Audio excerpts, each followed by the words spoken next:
तृतीय वर्ष संस्कृत के प्रथम प्रश्न पत्र में हम वैदिक सूक्तों की चर्चा कर रहे थे। आज हम पाठ्यक्रम में निर्धारित विष्णु सूक्त, जो ऋग्वेद के प्रथम मंडल का 154वां सूक्त निर्धारित है, उसके मंत्रों को देखना प्रारंभ करते हैं। देखिए, पहला मंत्र है। ऋग्वेद के मंत्रों को पढ़ने से पूर्व हमें यह जानना चाहिए कि इन मंत्रों की रचना किस प्रकार होगी।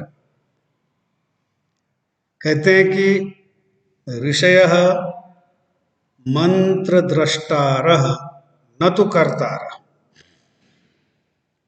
हमारे संस्कृत साहित्य में शब्द को नित्य माना गया है, ब्रह्म स्वरूप माना गया है। शब्द विनष्ट नहीं होते और जिस प्रकार ब्रह्म अविनाशी है, उसी प्रकार शब्द की सत्ता भी शाश्वत होती है और ये ब्रह्म स्वरूप माना गया है। महाभाष्य एक ग्रंथ है पतंजलि का, उसमें इस चीज की विस्तार से चर्चा है, शब्द ब्रह्म की।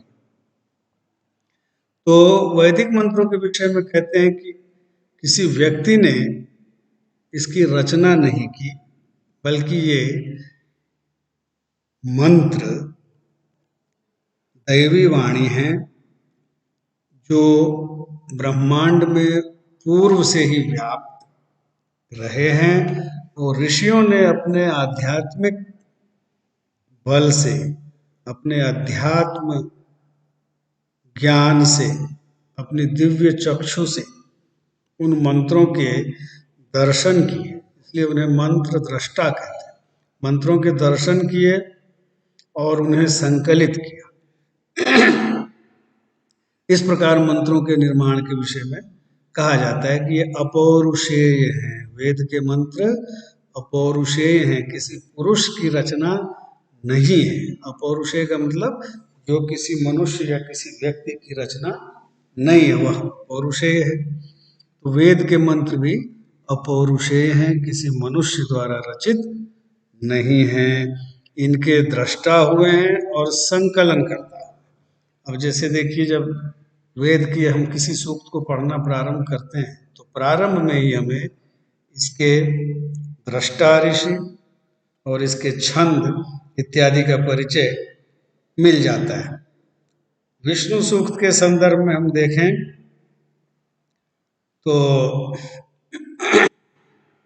देखिए, विष्णोर्नु कम वीर्याणि प्रवोचम यह पार्थिवानि विममे रजांसि यो अस्क भायद उत्तरम सधस्थम विचक्रमाणस्त्रेधोरुगाय। ये प्रथम मंत्र है।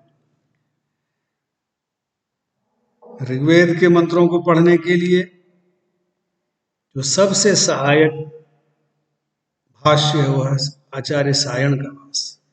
ये दाक्षिणात्य थे, दक्षिण भारतीय विद्वान थे और इन्होंने जो मंत्रों पे भाष्य लिखे वो सबसे अधिक प्रामाणिक है। यद्यपि बहुत से लोगों ने वेदों पर अपने भाष्य लिखे, स्वामी दयानंद तक लिखे गए, श्री राम शर्मा आचार्य ने भी अपनी ओर से उसकी व्याख्या की है, लेकिन सायण का भाष्य प्राचीन भी है, प्रामाणिक भी है। इसके अतिरिक्त कई नाम आते हैं भाष्यकारों के, उवट हैं, महीधर हैं, लेकिन सायण का सबसे प्रामाणिक है। तो देखिए, इसमें कहते हैं विष्णोर्नुकम इति षड ऋचम पंचदशम सूक्तम दैर्घतमसम त्रैष्टुभम वैष्णव। इस प्रथम पंक्ति में ही इस सूक्त का पूरा परिचय है। षड ऋचम, इसमें 6 ऋचाएं, 6 मंत्र हैं। षड ऋचम। पंचदशम सूक्तम, प्रथम मंडल का पंचदश यानी 15वां सूक्त है। दैर्घतमसम, दीर्घतमा ऋषि का नाम। दीर्घतमा से संबद्ध है, अर्थात दीर्घतमा ऋषि इसके दृष्टा है। त्रिष्टुभम, और छंद क्या है? त्रिष्टुप। वैदिक छंद और लौकिक छंद भिन्न भिन्न होते हैं। जो छंद हमें कालिदास के काव्यों में मिलते हैं, भारवी के काव्यों में मिलते हैं, उनसे इतर छंद वैदिक मंत्रों में प्रयुक्त हुए हैं। यद्यपि कालिदास वगैरह ने, कालिदास इत्यादि के ग्रंथों में कहीं कहीं वैदिक छंदों का भी प्रयोग मिलता है, लेकिन वो बहुत कम दिखाई पड़ता है। तो ये त्रिष्टुप वृत्ति है।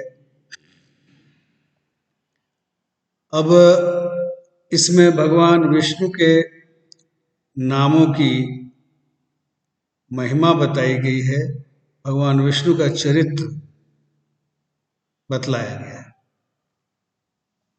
देखिए, जो मंत्र होता है उसे संहिता पाठ कहते हैं। जो मंत्र मूल रूप में आपको लिखा हुआ मिलता है उसे तो संहिता भाग कहते हैं, संहिता पाठ है। और उसके नीचे जैसे लौकिक संस्कृत में सुविधा हेतु अन्वय किया जाता है, उसी प्रकार वैदिक मंत्रों में पदच्छेद पदपाठ के नाम से मिलता है। हर मंत्र के नीचे मिलता है। अब जैसे देखिए, ऊपर मंत्र था, अब इसका पदपाठ किया हुआ है। विष्णोः नु कम वीर्याणि प्रवोचम यह पार्थिवानि विममे रजांसि यह अस्कभायत उत्तरम सधस्थम विचक्रमाणः त्रेधा उरुगायः। ये है पदपाठ। कई बार प्रश्न आता है संहिता पाठ से पदपाठ करें, तो पदपाठ में जो विच्छेद होगा वो सार्थक होना चाहिए और वो स्वेच्छाचारी नहीं होता है। उसके नियम होते हैं, पदपाठ के नियम आपको मिल जाएंगे। जैसे आप पंडित बलदेव उपाध्याय की वैदिक संस्कृत साहित्य का इतिहास देखेंगे तो उसके प्रारंभ में ही संहिता पाठ से पदपाठ के नियम लिखे हुए हैं। इसी प्रकार आचार्य कपिल देव द्विवेदी की पुस्तक में भी ये विस्तार से लिखा हुआ है। तो संहिता पाठ से पदपाठ के नियम जो हैं उनके अनुरूप इनका पदपाठ किया जाता है। अब सायण के भाष्य के अनुसार हम इसका अर्थ देखना चाहिए हमें। हे नराः, मतलब हे मनुष्यों, हे लोगों।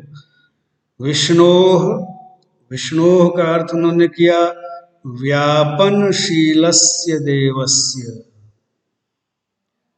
विष्णु विश्व धातु है, व्याप्ति के अर्थ में, फैलाव के अर्थ में, प्रसार के अर्थ में। विश्लरी इस तरह की धातु है। तो कहा विष्णु व्यापनशीलस्य देवस्य, ऐसा देवता जो व्यापनशील है, ब्रह्मांड में व्याप्त है। व्यापन उनका शील है, फैलना उनका स्वभाव है। व्यापनशीलस्य देवस्य। हे मनुष्यों, विष्णु अर्थात व्यापनशील देव के वीर्याणि, वीर्याणि का अर्थ बताया सायण ने वीर कर्म, वीर कर्मों को, उनके ओजस्वी कार्यों को, नुकम, नु और कम, इसका अर्थ उन्होंने बताया अतिशीघ्र,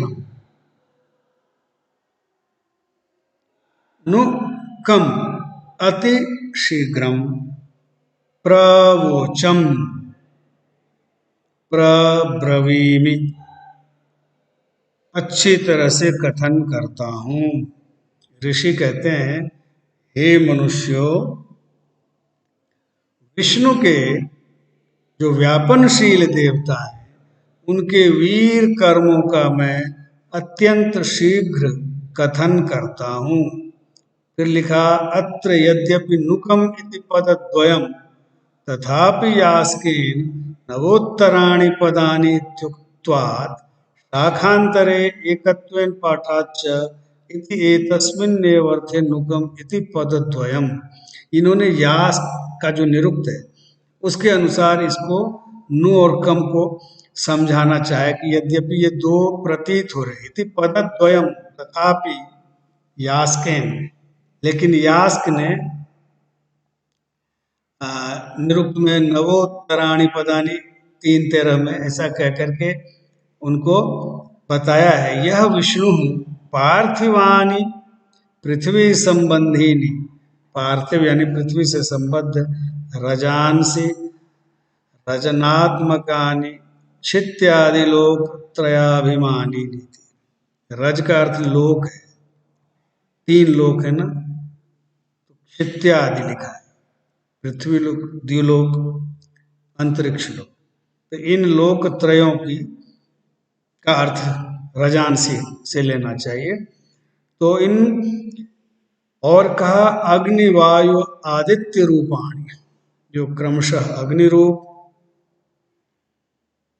सूर्य रूप और वायु रूप है, अग्नि रूप, वायु रूप और सूर्य रूप है, उन रजांसी विममे विशेषेण निर्ममे, विममे करते विशेष रूप से निर्माण किया।